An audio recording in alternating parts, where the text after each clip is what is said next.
Corona संकट काल के बीच देश भर में केंद्र सरकार ने फिर एक बार लॉकडाउन को बढ़ा दिया है। लॉकडाउन 5.0 1 जून से 30 जून के बीच प्रभावी रहेगा।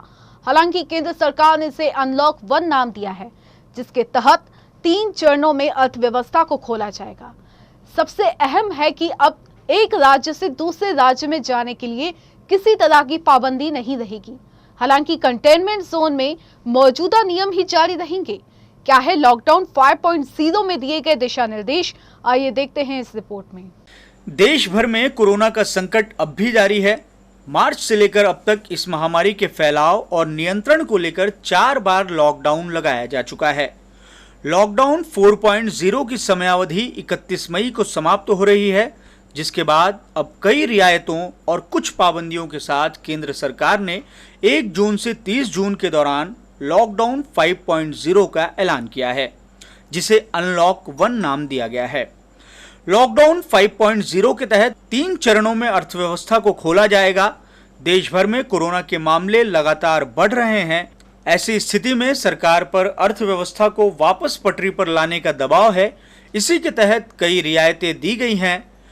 लॉकडाउन 5.0 के लिए जारी दिशा निर्देश के तहत आगे भी कैंटोनमेंट जोन में किसी तरह की छूट नहीं होगी। अब एक राज्य से दूसरे राज्य में जाने के लिए पास की जरूरत नहीं पड़ेगी। 8 जून से धार्मिक स्थल, hotel, restaurant, hospitality service, shopping mall को खोलने की अनुमति होगी।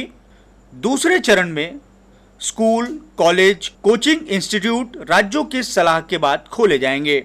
इंटरनेशनल फ्लाइट के परिचालन, मेट्रो रेल सेवा, cinema hall, gym, swimming pool, bars तथा ऑडिटोरियम, इंटरटेनमेंट पार्क, ऑडिटोरियम, सामाजिक, खेल, मनोरंजन और राजनीतिक कार्यक्रमों पर पाबंदी जारी रहेगी।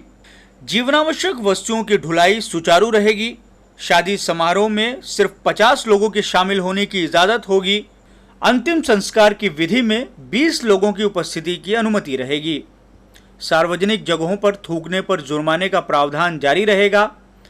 65 वर्ष से ऊपर के वृद्धों और 10 वर्ष के नीचे के बच्चों के घर से निकलने पर पाबंदी रहेगी। हालांकि मेडिकल इमरजेंसी या अति आवश्यक कामों में छूट होगी। कर्फ्यू का समय अब रात 9 बजे से सुबह 5 बजे के दौरान रहेगा।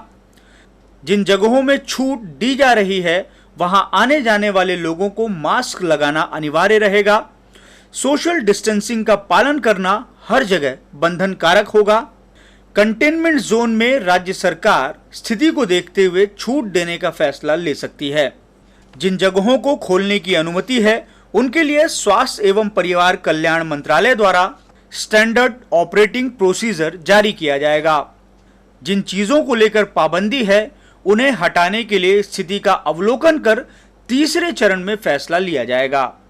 लॉकडाउन 5.0 या अनलॉक 1 में केंद्र सरकार ने काफी कुछ खोल दिया है, पर ध्यान देने वाली बात यह है कि देश भर में अब भी कोरोना के मामले लगातार बढ़ रहे हैं। इसलिए रियायत के साथ एहतियात बरतना जरूरी है, जो सिर्फ जनता ही कर सकती है। वैसे केंद्र सरकार ने चरणबद्ध तरीके से हर लॉकडाउन में कई तरह की रियायतें देशवासियों को पहले ही मुहैया करा दी है।